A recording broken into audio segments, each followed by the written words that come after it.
Hey there, friends. Welcome back to another Legally Armed America video. I'm, of course, Paul Glasgow here. Guys, is your bingo card full yet?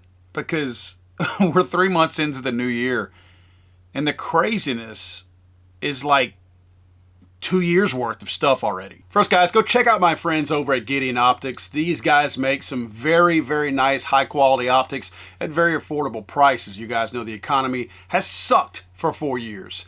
And Gideon Optics has filled a void where you can get affordable, high-performing optics at, again, a very affordable price. I enjoy them. I've run some of these red dots on my A300 shotgun, my 1301 Benelli shotgun, and it never loses zero. These things hang on tight, and you don't have any issues going back to zero. So check them out, Gideon Optics. Don't forget to use my discount code FTATF. Again, FTATF when you go to Gideon Optics website. You guys remember Police Chief John Pelletier or Pelletier or whatever, down here in Louisiana, we would probably call that Pelletier. But let's just call him Pelletier right now, just because I'm sure the rest of the country pronounces this differently. This is the police chief from Maui whenever the island pretty much burnt down. And you remember the police force was responsible for a lot of these deaths simply because they blocked off roads and would not let people leave from areas, trapping them in areas that were burning.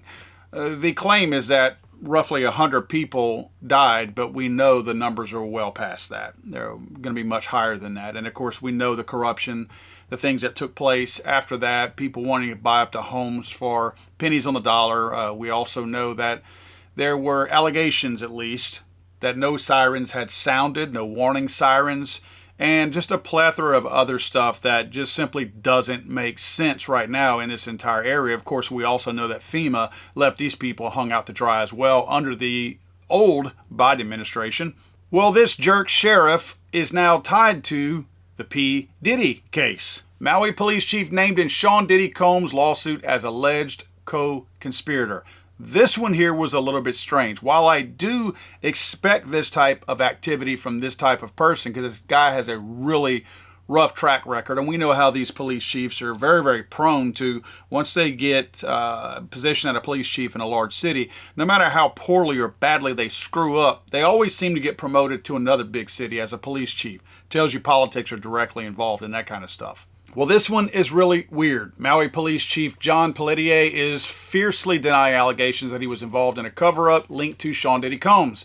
In a nearly 90-page civil lawsuit filed by Ashley Parham and two unnamed individuals, Pelletier is accused of being hired as security for Combs in 2018. You see that, right? This is a police chief.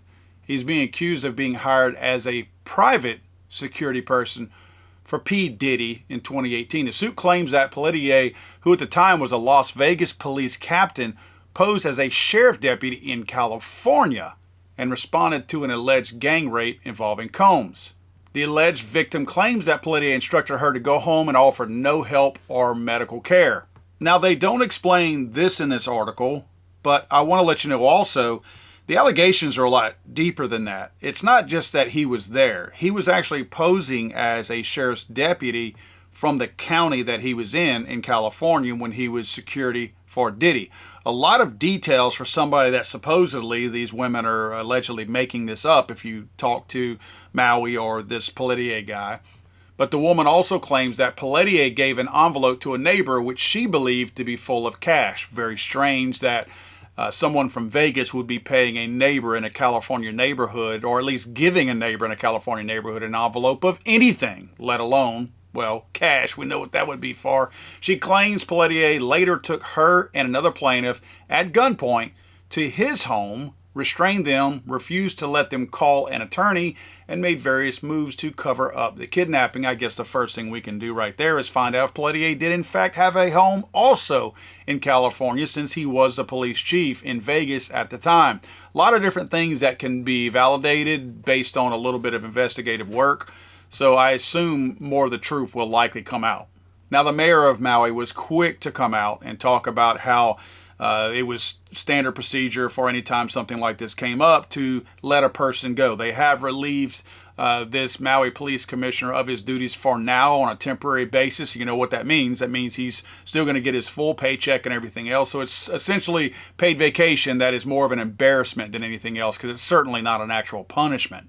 I did find it a little bit odd that separately the Maui Police Commission came out and said Chief Pelletier has no connections whatsoever to any individuals named in the lawsuit. The allegations suggesting his involvement are entirely unfounded.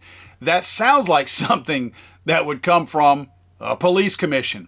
These people have not seen any of the evidence. They have only seen allegations. So for them to come out and say that he has no connections whatsoever and that the allegations are totally unfounded is a little bold, if you ask me, to go on record putting an official statement out when you actually have not seen the evidence and you don't know the validity of the evidence either way.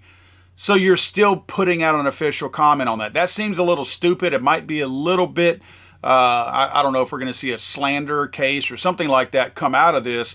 But to me, that was out of character for police commission to do something stupid like that and put an official statement out when they actually don't have all the facts. And they're just simply taking one man's word that has kind of a checkered past behind him.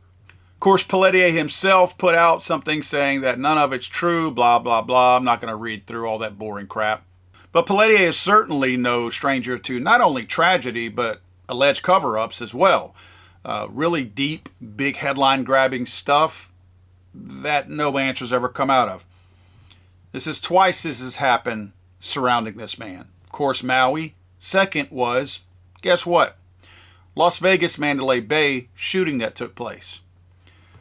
These are two, if you look at common history, more recent history, of the more recent high-profile cases, probably some of the biggest that you would think of. The Maui fires were huge. That was an amazingly big story. The allegations, again, that law enforcement were trapping people on the roads, not letting them pass through, like barricading an area, not letting them go through where they could have driven to safety. And a lot of people died in their cars. People swam out into the ocean and tried to save themselves. There's still people unaccounted for regarding those fires. A lot of that blame came back to the police commissioner and the police chief, I should say, and still a lot of answers have not been discovered.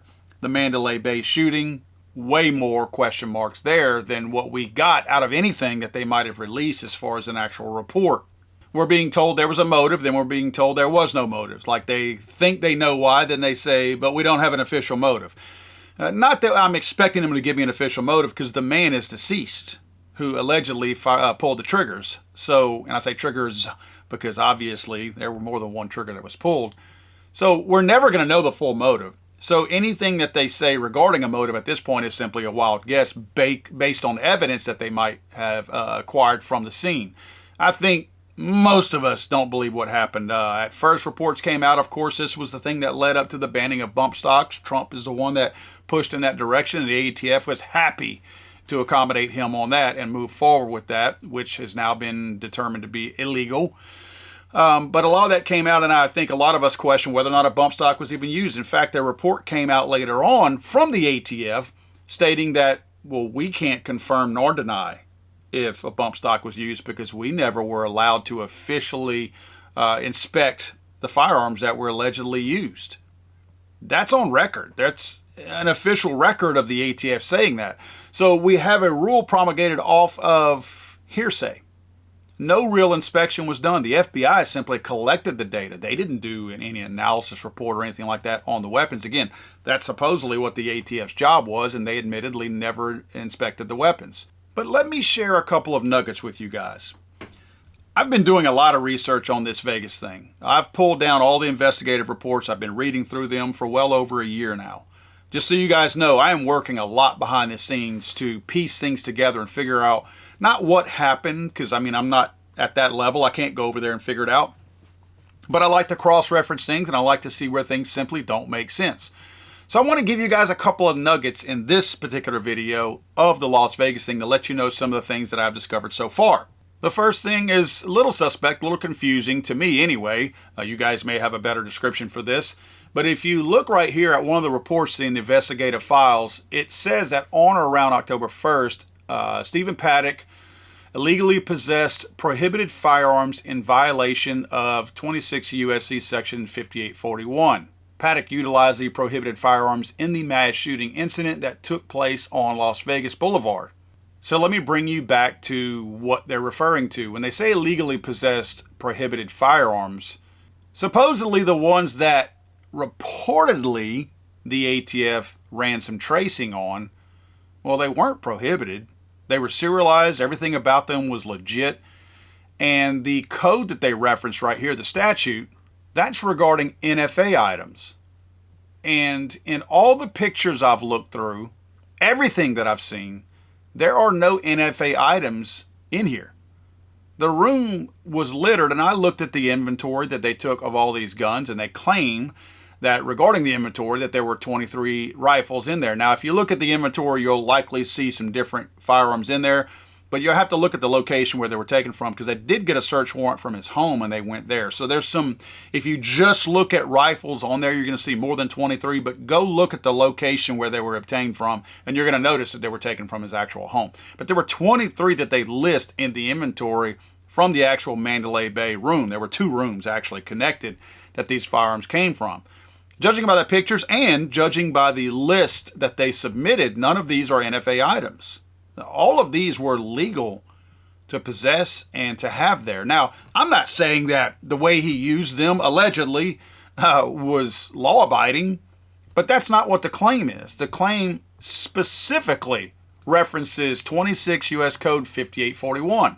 Again, that's regarding NFA items, of which we have no evidence, no pictures, not even a mention of those things. So I wonder what they're talking about to put this almost in the first page of the inventory list and the investigative list of this entire report. Want to know something else that's kind of weird?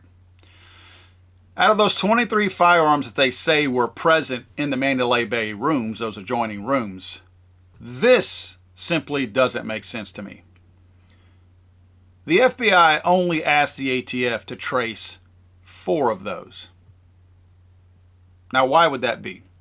I know what you're first thinking, because I thought the same thing initially. Like, I jumped to, well, maybe this explains it. You're probably thinking, oh, maybe that's the 4 that he used. So what? So what? If there were 23 that you got there, even if you assumed that only 4 were used, why wouldn't you run a trace on all of them? Unless you didn't care about the trace about the other ones. Unless you didn't want to know who those might be traced back to. Do you follow me? Used or not, they were part of the crime scene. I don't think I've ever heard of a firearm being left at a crime scene, shot or not, unfired or fired, used in the commission of the crime or not. Again, those are all just guesses anyway, because you haven't forensically inspected these things to know if they had been fired. You don't know. So I've never seen a firearm left at a scene of a crime, never heard of this, and somebody deemed those not important enough to run tracing on. I've done research on this and search. I can't find where they traced any of those other 19 firearms. Why would you choose not to trace if you thought there was any value in it anyway, which I don't think there is in the tracing process, but why would you just make an effort not to trace the other 19 firearms, again, unless you didn't want to know where those firearms might be traced back to?